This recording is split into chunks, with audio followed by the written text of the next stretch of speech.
Hi friends, welcome to my channel. இன்றைக்கி நம்ம என்ன பார்க்க போகிறோன்னா சிக்கன் கிரேவி தான் பார்க்க போகிறோம். வாங்க சிக்கன் கிரேவி எப்படி செய்யுதுன்னு பார்க்கலாம்.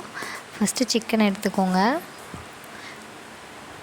சிக்கனை நல்லா வாஷ் பண்ணிக்கோங்க. வாஷ் பண்ணும்போதே கொஞ்சோண்டு உப்பும் மஞ்சத்தூளும் சேர்த்துக்கோங்க. மஞ்சத்தூளும் சேர்த்து வாஷ் பண்ணும்போது உங்களுக்கு அந்த பிளட் ஸ்மெல் வராது. பிளட் ஸ்மெல் வரும்போது அப்படியே சமைச்சா இது நல்லா இருக்காது சாப்பிட்றதுக்கு. சிக்கனை நல்லா வாஷ் பண்ணி தண்ணியை நல்லா வடிகட்டி எடுத்துக்கோங்க.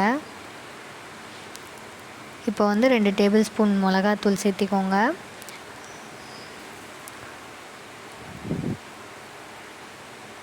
ஒரு டேபிள் ஸ்பூன் மல்லித்தூள் சேர்த்துக்கோங்க. ஒரு டேபிள் ஸ்பூன் கறி மசாலா சேர்த்துக்கோங்க. லைட்டாக உப்பு சேர்த்துக்கோங்க. ஒரு கப்பு தயிர் சேர்த்துக்கோங்க. தயிர் எதுக்காக நம்ம சேர்த்துறோன்னா,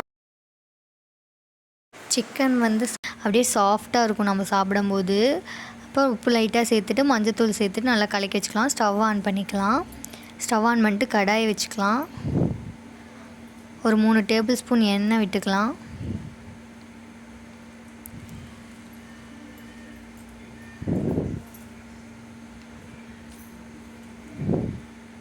ஆயில் நல்லா கொதிச்சு வந்துருச்சு. இப்போ கொஞ்சோண்டு சோம்பு ஆட் பண்ணிக்கலாம்.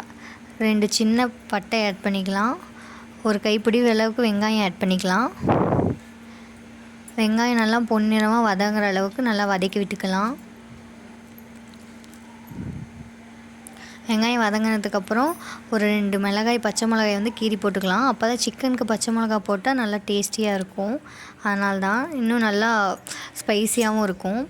இது எல்லாமே சேர்ந்து பொன்னிறமாக வந்ததுக்கப்புறம் இஞ்சி பூண்டு பேஸ்ட்டு தட்டி போட்டுக்கலாம். தட்டி போடுறனால அதுவும் உங்களுக்கு நீங்கள் எப்பயும் அரைச்சி போடுறத விட தட்டி போட்டு இது பண்ணிங்கன்னா அது இன்னுமே கொஞ்சம் உங்களுக்கு டேஸ்ட்டை கொடுக்கும். ட்ரை பண்ணி பாருங்கள். அதுவும் நல்லா வதங்கட்டும். இஞ்சி பூண்டு பேஸ்ட்டு வாசம் போகிற அளவுக்கு நல்லா வதங்கினதுக்கப்புறம் ஒரு தக்காளி சின்ன சின்னதாக கட் பண்ணி போட்டுக்கலாம். அதாவது சின்ன சின்னதாக கட் பண்ணி போடுங்க. அப்போ தான் உங்களுக்கு சீக்கிரம் தக்காளி வேகும்.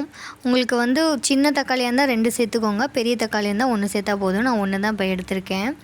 இப்போ அதுவும் நல்லா வதங்கட்டும். அது வதங்கிறதுக்காக ஒரு டீஸ்பூன் உப்பு சேர்த்துக்கலாம். அப்போ தான் சீக்கிரமாக தக்காளி வதங்கும். இப்போ நல்லா கிண்டி விட்டு தக்காளி வதங்குற அளவுக்கு பார்த்துக்கலாம். அப்புறம் இன்னொரு ஸ்பூன் மிளகாய் தூள் ஆட் பண்ணிக்கலாம். கரம் மசாலா தூளும் ஆட் பண்ணிக்கலாம். 2யும் சேர்த்து நல்லா கலந்து விட்டு இப்போ தக்காளி எண்ணெய் பிரிகிற அளவுக்கு வெயிட் பண்ணலாம். எண்ணெய் பிரியட்டும், வெயிட் பண்ணுங்கள். இப்போ லைட்டாக மஞ்சத்தூளும் சேர்த்துக்கலாம். அதுக்கப்புறம் நல்லா வதங்கட்டும். இப்போ நல்லா எண்ணெய் பிரிஞ்சு வருது பார்த்திங்களா? இந்த மாதிரி எண்ணெய் பிரிஞ்சு வரும்போது நம்ம எடுத்து வச்சுருக்க சிக்கனை இதில் போட்டு நல்லா கிண்டி விடணும். அடுப்பை ஸ்லோ ஃப்ளேம்லேயே வச்சுக்கோங்க. அப்போ தான் அடி பிடிக்காது. இல்லைன்னா அடி பிடிச்சிரும். ஏன்னா சிக்கனில் நம்ம வாட்டர் ஆட் பண்ண தேவையில்லை. ஏன்னா சிக்கன்லேயே வாட்டர் இருக்கும், அதனால் தேவையில்லை. நம்ம இப்போ கர்ட்லாம் ஆட் பண்ணனால சிக்கன் நல்லா ஜூஸியாக சாஃப்டாக இருக்கும். நீங்கள் இந்த ஒரு டைம் வீட்டில் ட்ரை பண்ணி பாருங்கள், கண்டிப்பாக நல்லாயிருக்கும். இப்போ நல்லா வெந்துருச்சு. இன்னொரு டைம் கிளறி விட்டு பாருங்கள் எண்ணெய் எப்படி பிரிஞ்சு வருதுன்ட்டு. இப்போ நம்ம ஆஃப் பாயில் ஆயிடுச்சு. நம்ம ஃபுல் பாயில் ஆகிறதுக்கு ஒரு மூடி வச்சு ஒரு 10 மினிட்ஸ் நாம் வேக விடுவோம். இப்போ கிண்டியாச்சு.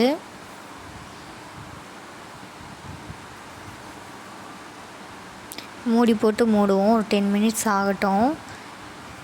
வெந்ததுக்கப்புறம் பார்ப்போம். இப்போ பாருங்கள் நல்லா எண்ணெயெல்லாம் பிரிஞ்சு சிக்கன் எவ்வளோ சூப்பராக வெந்திருக்குன்ட்டு உங்களுக்கே தெரியும். நல்லா இருக்குது அந்தளவுக்கு.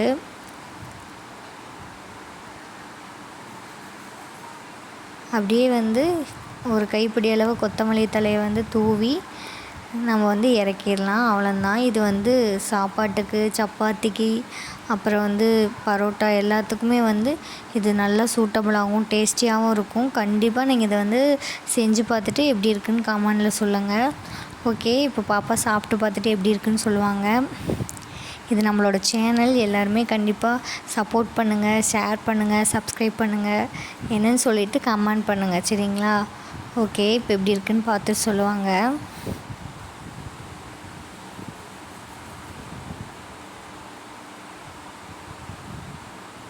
பாப்பாவும் சாப்பிட்டு பார்த்தாச்சு, டேஸ்ட்டாக இருக்குன்ட்டாங்க. Okay bye.